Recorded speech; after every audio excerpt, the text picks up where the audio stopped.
హ్మ్. ఇదిగోండి 1 year property registration అయ్యి డాక్యుమెంట్స్ కూడా మా ఇంటికొచ్చేసాయి. తర్వాతొచ్చేసరికి అది మా అత్తగారి పేరు మీద రిజిస్ట్రేషన్ అయింది మేడం.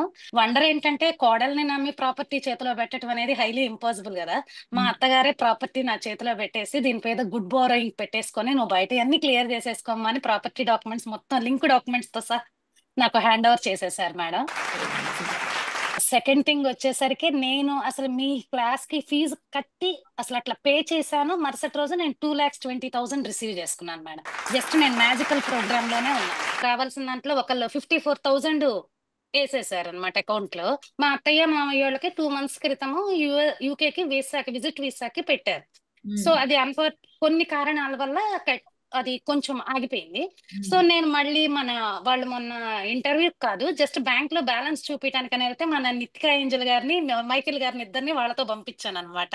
ఇండియన్ ఓవర్‌సీస్ బ్యాంక్‌లో వాళ్ళు సాయంత్రం 5:30 బ్యాంక్ టైమ్ అయిపోయినాక మా మామయ్య గారి అకౌంట్‌లో ఫిక్స్డ్ అమౌంట్ చూపిచ్చాలి గదా! 10,00,000 అకౌంట్‌లో ఏశారు.